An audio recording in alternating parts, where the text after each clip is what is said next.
Well, so we've been driving around the Ford Figo in office for close to 2 months now, and we've covered about 1500-1600 kilometers during those 2 months. Now this of course is the 1.5 litre diesel version of the car, which makes 100 bhp of power, and that is exactly the reason why you see this big smile planted on my face over here. So how has my experience been of this car, and what do I like about it, what I don't like about it? Well, let me tell you the negative points about this car first, and let's just get them out of the way because there are just a couple of them.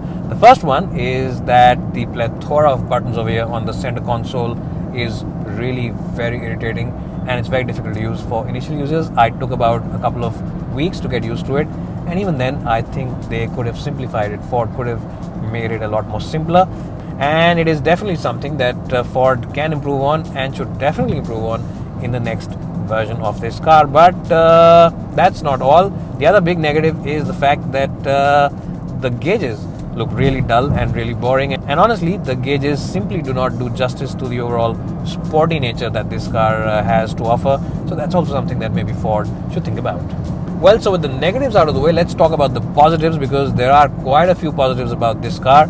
The first one is the engine and the gearbox, as well as the steering wheel. Yes, this engine, gearbox and steering wheel makes this a very nice and agile and sporty car for handling, and it's a car which will put a smile on your face, not simply because of its dynamic chassis, but also because of its superlative engine. Now this engine is not only good in terms of responsiveness, it feels just like you're driving a petrol engine because it starts responding from about 1400-1500 rpm, which is very good for a diesel engine.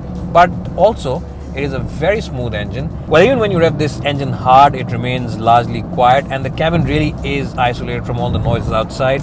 Well, the other big positive of the Figo is its solid build quality. Yes, this car is built very, very solidly. It's put together very well, and every time you shut this door hard, it has that confidence-inspiring thud noise which comes, and this noise is very different to the tinny noise of most of its other Korean and Japanese rivals, and most of its other rivals simply do not stand a chance when it comes to a feeling of confidence that the Figo does inspire in you every time you sit inside it.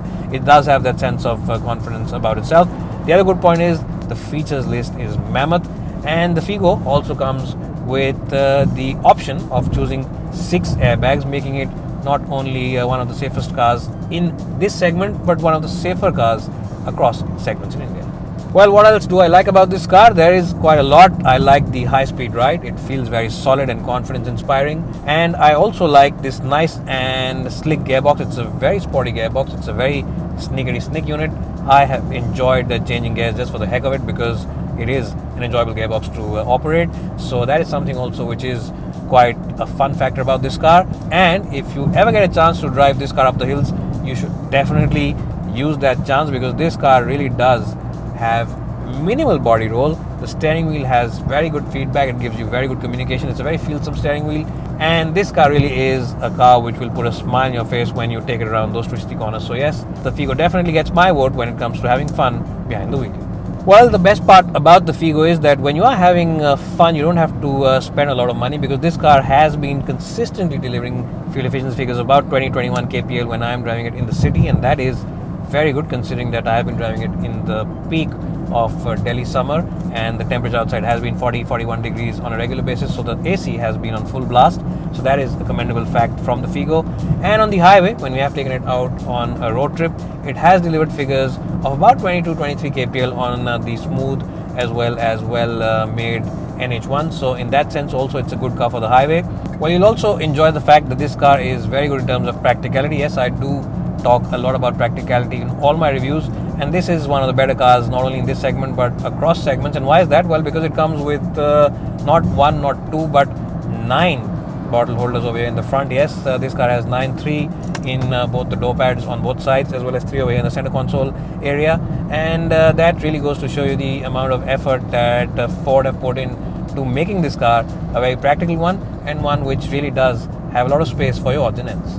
Well, so my verdict for the Ford Figo is that if you're in the market for a premium hatchback which not only puts a smile on your face but also makes you feel secure when you sit inside it along with your loved ones, then the Ford Figo is a very good choice, simply because it is affordable, it's fuel efficient, it's fun to drive, and it is solidly put together. It definitely gets my vote as one of the best premium hatchbacks on sale in India at the moment. And with that, it's bye for now and hope to see you soon.